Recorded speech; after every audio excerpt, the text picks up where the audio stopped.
Well, it was João Pedro and Garnacho, the goal scorers today, and here they are speaking following the match. How good does that feel? Oh, it is really important. Like you said, and the manager said, in the last 8 months or 18 months is the third semi-final we have. So we are really happy with that. We got the win, so we are already looking for the next game. Tonight, Cardiff, League One opposition, but how much have they pushed you out there? Yeah, they were a very strong team. We're not focused on which league they play or anything. You know, when we play away, it's always hard, and I think they did a really good job. But yeah, happy to be in the semi-final game. You were introduced at half-time. What could you see from the bench that the game needed? Yeah, sometimes in the first half the games start a little bit more slowly, then they get space in the second one. So he bring me, and then I try to help the team, and I think me, Pedro, and the rest of the players we done. So we are really happy. Yeah, you get the first goal. It looked at that point like Chelsea were in control. Where do you think Cardiff managed to find a way back in? Sometimes you are in the control, but it's the small details that make the difference. Maybe we lost a little bit of concentration because we had a lot of corners. In that time of the game, we were getting corners, and the first time they go there after the corners, they score. So I think it was a little bad lack of concentration, but then in the end, we could go through it, so we are really happy. Yeah, what was the difference in the end then? Perhaps that extra bit of concentration, experience as the Premier League team? No, I think so. It was the concentration, the will of winning this game. We wanted to win a lot this game, and then we have guys on the pitch that can make the difference, and Garnacho today helped us a lot as well with 2 goals, so we are really happy. Yeah, you've both come off the bench this evening to make the difference to this one. As a group of players, top 4 in the Premier League, through to another semi-final, how proud are you of the direction that you're going in? Yeah, I think as a group we are doing really well. Sometimes you have to start games, sometimes you have to help from the bench.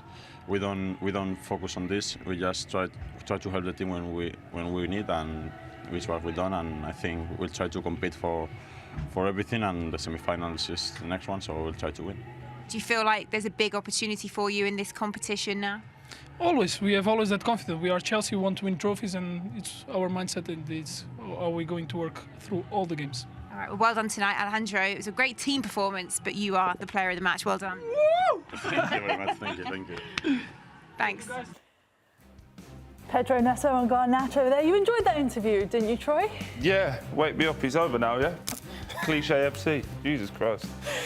Garnacho in the second half, though, like you boys said, they had to bring in the substitutes, and he really did fire things up in the attack.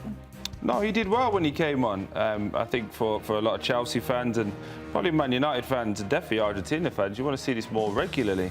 For the greatest respect, doing this against a Cardiff team, a League One Cardiff, is okay. We want to see it more regularly. You consider what we saw in the second half against Cardiff as to what Grella showed us with Atalanta.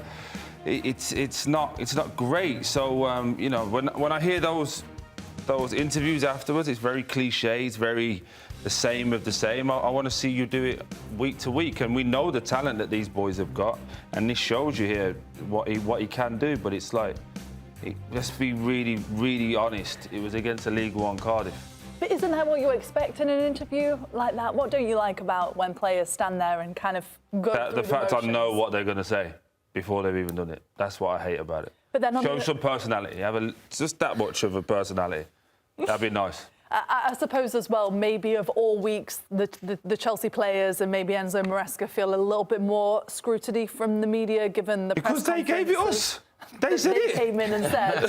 So oh, there's too much media scrutiny because we said something. Now we're going to say nothing.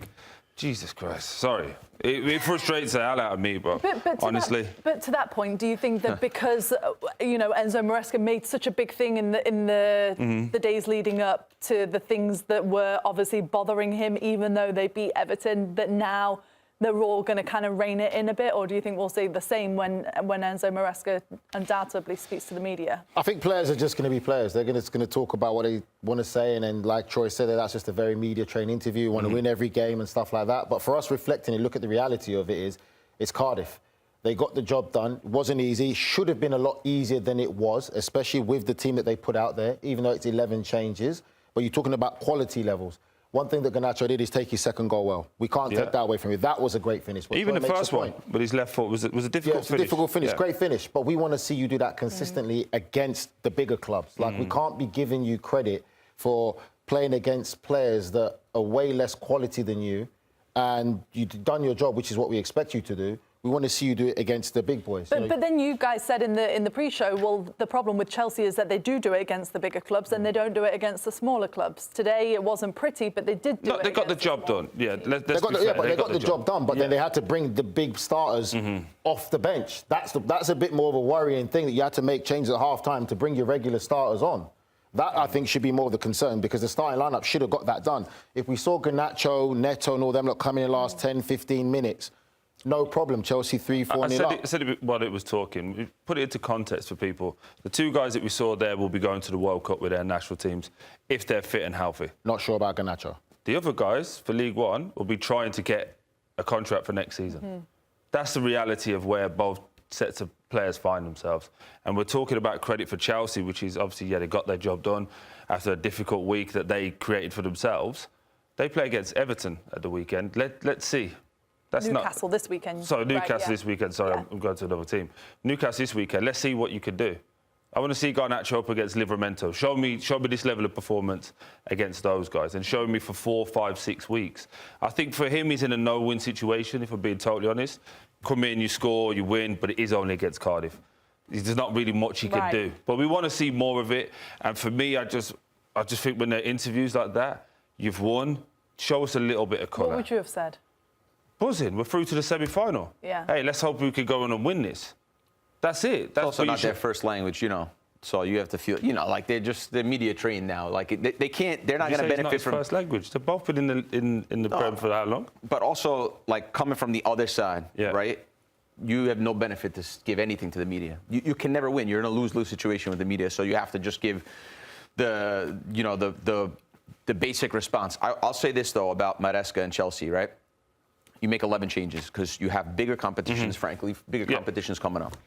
It's not going to work. You've got the average age of the team today was 21.5 years old. The kids on the field, right? At the end of the day, they're kids on the field. I don't care how talented they are. They're kids. So doesn't work in the first half. You make a couple changes. The changes you bring on, score the goals, get the job done, fine. Was it an amazing performance? No. I think one thing we learned about Chelsea here, that they did get the job done, one thing we learned about Chelsea is there's a lot of changing, there's a lot of confusion, there's a lot of individual talents, but this, for me, for sure, is not a final product team. This doesn't look like a team to me that can go on and win the Premier League yet. This doesn't look like a team that can go on and win the Champions League yet. This is just sort of like a really good group with a ton of potential, but for sure, there's a lot of moving pieces. The way they concede goals and concede a chance against this Cardiff side as well, worrying. Some of the defending from the fullbacks, worrying. Some of their starting guys, Chalobah as well, getting done on simple, stop and go routes. His movements is crazy. So I think we learned that Chelsea's for sure not the finished product yet. Let's just hear what Enzo Maresca had to say after tonight's win. Well, Enzo, congratulations through to another semi-final. How do you sum up this evening? Yeah, I'm very happy. Very happy. Especially for the effort of the players. I said yesterday that football is full of these tricky games, so you have to pay attention, and we did a good game. The goals coming in the second half, how do you reflect on that first 45 minutes? I think off the ball we were quite good. On the ball we struggled a little bit to create chances for many reasons, and then second half we were much better also on the ball. Yeah, so the substitutions that you made, you felt they were able to apply themselves better in that way on the ball, and that was the difference? Yeah, I think it was a big difference between first half and second half. The way we attack. Also, we need to say that they were Cardiff. They were very good organized. They were very intense off the ball, so it was difficult. But at the end, I think we did enough to win the game.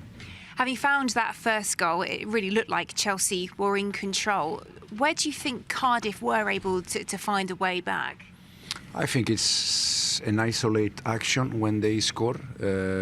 For sure we could have defended a bit better in that goal, in that moment.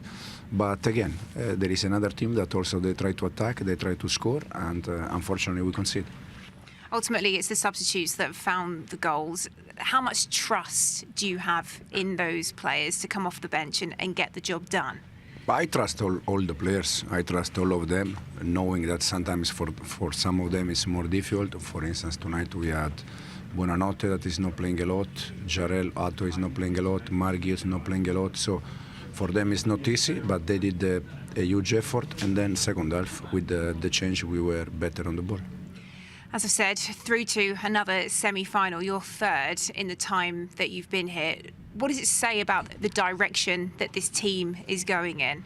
I think we go in the right direction. Anything I do is just because I want the best for this club and for the club, for the fans, for everyone.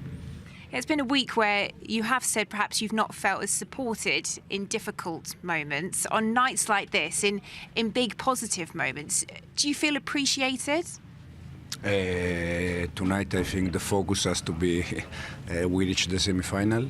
The support from the fans since day one, I think, has been always there, knowing that sometimes when you don't win games, it's normal that they are not happy, but no one is happy. But overall, tonight, I think the focus has to be that we won and we are in semi-final. How much of an opportunity do you think you have in this competition now to win some more silverware? Well, we are in semi-final. We wait tomorrow night, and then we see the next step now is the final. Hopefully, we can reach the final. All right, congratulations. Thank you very much. Thank you. Well, was that quite telling there when he was asked, do you feel appreciated at this club? And he said the focus is on tonight's win. Was that not a perfect opportunity, Grella, to squander anything from the last 48 hours? What do you mean squander it, like put it to bed? Yeah, and say, well, we don't even know what he was talking about. And, yeah, we don't know what he was talking about. He opened up this whole thing of can of worms of speculation, and then at the end he was given the chance then to come out and say something about it, but obviously he's not gonna. Look, being on this side of it, yeah, I want to know. I want to hear like what he's saying. I want to know what the story is. But being on the other side, I remember and I know what it feels like. And it's like you don't say anything, right? Like he's just giving little hints and little shots, but he's not. I think the message is going to the person that's supposed to get the message. Yeah. And it's not us. And so, obviously we're trying to sit and decipher it, but it's going to probably the ownership and the board of where it needs to go. He's really clever about the way he's sort of masking it. Very clever. The person who he's speaking about, or the people who he's speaking about, know exactly that he's directing it to them. And what he said before he was asked that question, if you pay attention, is anything I do for this is for the best of this club. He put that in before he's even asked about that. So he's letting people already know everything I do and I say is for the best of this club. So he's already laying that out there so people can know kind of, I'm here for the club, the fans. Yes, I can understand the frustration, but we love the fans. But for whatever this other message is to whoever it is, whether it's Chelsea hierarchy or not, they know he's speaking to them because he still doesn't want to put it to bed and he's leaving it open for interpretation of he's not fully happy there. Why are you looking at me for? You've got a grin on your face. A nice smirk on your face. Yes. No, has he done it right? Yes, but he created the mess. So I don't want to give him credit for now still leaving it ambiguous, still leaving it open. Like, do you feel appreciated? Well, yeah, you've got the job. Should be appreciated. You're paid to do a service. There's been tough times and they've kept you on. There's been moments they could have moved on. I just think, for me, he's trying to create something that's not there. Up until this weekend, no one spoke about his job safety, about Chelsea's ambition, where they're going. He's created this narrative. Is he playing a dangerous game? I think so. He's got a contract till 29. Yeah, but I don't know. But Troy, I don't think he's just gonna. I don't think he's gonna create something just out of it. I think something. He's good then. No, I'm saying the creation of it is because of him. What goes on in the back? We've been in football long enough. What goes on in the back room stays in the back room, right? Yeah. He's brought it to the light. Now people are asking the questions. Why have you brought this to the light? And he's now trying to play a game that he brought to light. So we can't say it's great. You brought it out there. The people who he's talking about, we're speculating it's the board, right? When have you ever heard someone from the board do a chat? Never. So it's a safe bet. And also what he's playing the game of is the fans are on my, he's appeasing the fans. Actually, I was at Chelsea a few weeks back when they lost to Brighton. They're not all on his side. It's a 50-50 split as well. So just be careful what you wish for. In some ways, though, he's doing this to try and get the fans on his side, to say, listen, I'm having problems that you all don't even know about, but I love the fans. The fans are supporting us. We're in a great place. Do you think there's an element of you all don't know what's going on behind the closed doors? And that's part of the sport, right? This is what we, as players, used to get frustrated when fans would boo or whatever, because You don't know how many ailments we're playing with. You don't know the injuries we're playing with. You don't know what's happened in that week. All we get to see and people get to comment on is the performance. So when you look at this performance, we could say, all right, was it great? He's talking about the rhythm of certain players. I would argue if I was someone in Tariq George's camp going, well, he got 45 minutes. What did you expect him to do? He's only played, 5, 6 games this season? Yeah. How were you expected to get into that rhythm? His job is to look at the bigger picture, look at how we win all the games that we've just shown there. I just think he's created a narrative, and now he's trying to spin the narrative in his favour. And it's a safe bet because no one from the board's ever going to come out and do an interview. I'll just say watch this space, because if they go through a bad spell of results of 2 or 3 games, then this story will be put to bed very quickly.